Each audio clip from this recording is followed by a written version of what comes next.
Well, then they come back from Tampa and beat one of the hottest teams in football. It's tough to figure out. Maybe they're just one of those groups that needs to feel some pressure before they're motivated. I don't know, maybe. Like, remember that time last year when Mike got mad at me for missing deadline?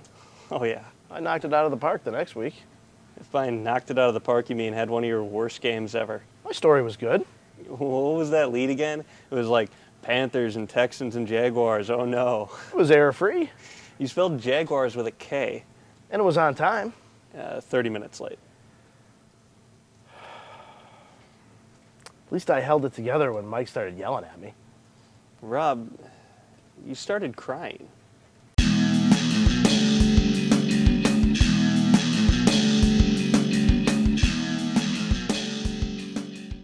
What's up, everybody? Tom Pellicero here with Rob Demovsky. Rob, I feel like we're in a little bit of a familiar position. Last year, mid-November, the Packers whooped the Bears at Lambeau Field.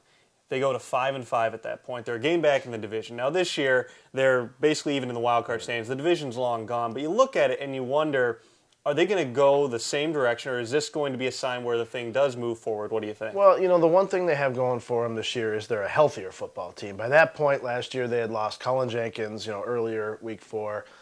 They lost Nick Barnett, and they hadn't yet to lose Mark Tauscher, but that was coming. Obviously, we don't know what's coming yet with injuries, but they haven't lost any of their absolute key playmakers this year, so that alone gives them a better chance of succeeding this year. Two things that stuck out to me in the Dallas game, besides the fact that they got a huge win 1 week after losing to Tampa, was two of the bones of contention through this whole season of they can't rush the passer and they can't protect the passer. They did, as diagrammed in our really high-tech chalkboard diagram here, they managed to rush the passer in this game, all with blitzers. Right. Obviously, those guys up front are doing their part of it, but Barnett got home twice. You had Collins with a sack, Matthews with a sack. And on offense, yeah, they gave up 4 sacks, but really, it wasn't the giant issue that has been in past weeks. None of the sacks that they gave up were killer plays. Now, it's going to take a long time for this pressure point to equal the sack-o-meter, but they did get good pressure from their blitzes. The thing I wonder, though, is can they blitz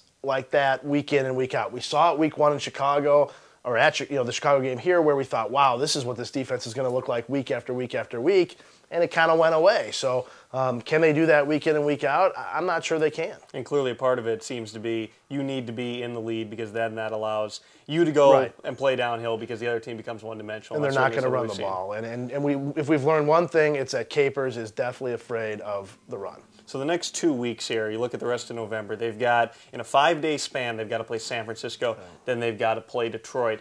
On paper, you think that they're probably a little better football team than San Francisco and definitely better than Detroit. Right. Do you see a letdown coming in these 2 games? Well, you wouldn't think so, Tom, but, I mean, this team is unpredictable. Who would have thought they would have gone to Tampa and lost? However, San Francisco is offensively challenged, and Detroit has all kinds of problems. So they're sitting in a position now where, 7-4 looks very realistic. They going to be there?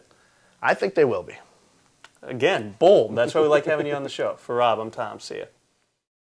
That was better than next week, though. In Chicago? Yeah, I remember that lead. It was like Jaguars and Bears and Lions. Shut up.